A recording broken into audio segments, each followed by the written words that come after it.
किसानों को लेकर कर्ज माफी का जो फैसला होने वाला है उस पर एबीपी न्यूज आपको बड़ी जानकारी दे रहा है। तकरीबन 1 लाख रुपए किसानों का माफ किया जा सकता है। जिनका 1 लाख रुपए से ज्यादा का कर्ज है उनका भी सिर्फ 1 लाख रुपए ही माफ किया। भारतीय जनता पार्टी की सरकार बनते ही सबसे पहला काम जो लघु एवं सीमांत किसान है उनका फसल का जो कर्ज है वो माफ करने का वादा हमने किया है।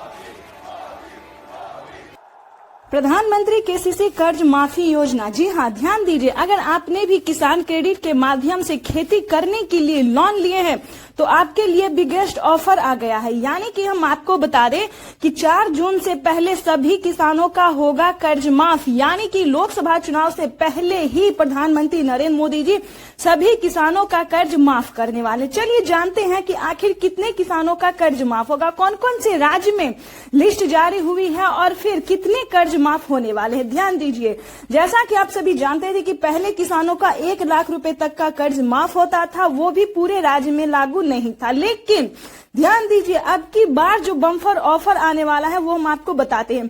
4 जून से पहले ही केसीसी कर्ज किसानों का माफ होने वाला, यानी कि 2 लाख रुपए तक का कर्ज जो है वो माफ होने वाला है। कौन कौन सी राज्य में बता दें, देश के 28 राज्य में। यानी कि इस बार का बम्पर बिगेस्ट ऑफर है कि देश के 28 राज्य में प्रधानमंत्री नरेंद्र मोदी जी जो हैं वो केसीसी कर्ज वाले किसानों का कर्ज माफ करने जा रहे हैं। तो चलिए हम जानते हैं कि क्या डॉक्यूमेंट्स है, क्या प्रोसेस है और कैसे आप अपना कर्ज माफी करवा सकते हैं।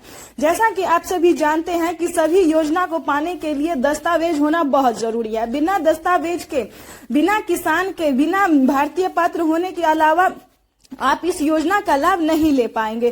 तो ये सारा होना बहुत जरूरी है। और ध्यान रहे, जो किसान पीएम किसान योजना से जुड़ा हुआ है, ध्यान रहे, जो किसान पीएम किसान योजना से जुड़ा हुआ है, खेती कर रहा है, जिनका लिस्ट में नाम है, सिर्फ उन्हीं किसानों का कर्ज माफ होगा। यानी कि छोटे सीमांत किसानों का कर्ज माफ होगा। ध्यान रहे, अगर आप खेती कर रहे हैं या फिर आपके घर में किसी को सरकारी गवर्नमेंट जॉब है, नौकरी है, तो आपका कर्ज माफ नहीं